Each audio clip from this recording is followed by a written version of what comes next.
Hi fundraising family, I'm Julia. And I'm Eric. And today we're going to talk to you guys about the challenges of fundraising and how to overcome them.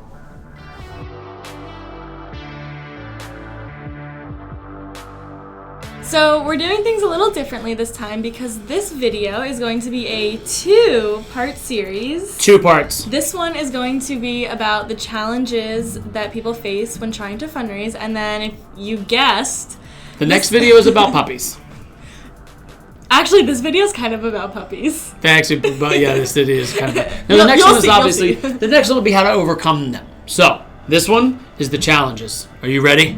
We here at Funds.org have worked with thousands of fundraisers over the years, and actually most fundraisers work with a budget of less than $1 million. A vast majority of those actually work with budgets less than $100,000. But how do you become successful? And how do you get a budget, especially when you're run purely off volunteers?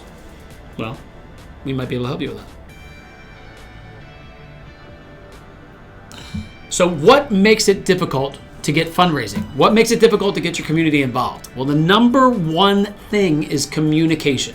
Too many times are people lazy about doing their fundraisers. They just expect to put something out there or put up a flyer or send out one email and have the funds come in. That's not how it works. Remember, fundraising is a contact sport. You must communicate. You have to tell people not only about what you're trying to, how much money you need and what you're doing with the money, but you got to communicate stories. You have to tell them why you make a difference. You have to communicate the draw of why you need your money. You have to communicate urgency. Create a timeline. And then not only that, you have to give them updates. Tell them, hey man, we need to collect $10,000 so we can create a new pound for all the animals in our city, or a new adoption center. $10,000. And then as you go along every week, you're like, hey guys, we're on our path to $10,000. We've already gotten $1,000. Thank you so much to A, B, and C for donating. We're doing so well. Remember, we're raising money for this. Because it's not about the funds, it's about your story. So make sure you communicate what the funds are doing.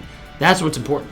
Another challenge that a lot of organizations have to overcome is the fact that a lot of their supporters just don't have time to donate or to care about their cause. You know, a lot of people are busy with work and school and their personal lives. So therefore, one of the key components of success of being a great fundraiser is to be front and center in front of your audience and consistently reminding them what you need from them. An excellent example of overcoming all of these challenges is one of our most recent partners, the Basset Hound Rescue. Basically, their whole strategy was to ask, and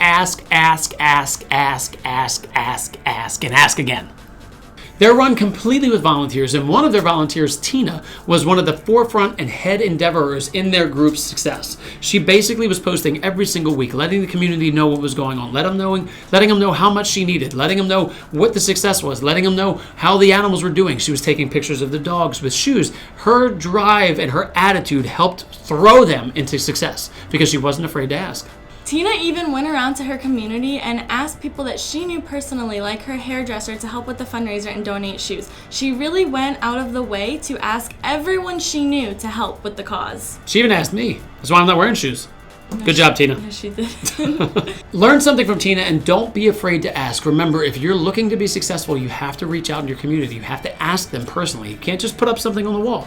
You have to communicate. We hope that you can relate to some of these challenges, and just to hold you guys over until the next few weeks when the second part of this video is released, our number one tip and takeaway from this video is don't be afraid to ask your community to support your cause. And for the next video, we will give you guys an entire list of tips to help you overcome some of the difficulties that we talked about today in this video. We'll give you a plethora of It's his tips. favorite word. Stay tuned until next time for the fundraising tips on how to overcome these challenges. Part 2. Until next time, my name is Eric. And I'm Julia. And we'll see you soon. Bye, guys. Make sure you click like, share, and subscribe. Bye. Follow us on Facebook, Instagram, Do all the things. Do Pinterest, what you say. YouTube, and Listen to us. We'll talk to you. Bye. Yeah, you must get really annoyed. Yeah, I'm annoyed at us. It's his fault. Woo! Okay. Owners to... Okay. I hate you. Okay. I forgot what it said. Dot. Okay, they need Taste. to chill next door. We are trying to film. They're so loud. Their birthday celebration next door is a tad bit too lit It right literally now. sounds like we're in Vegas. I'm also sinking again. Bye.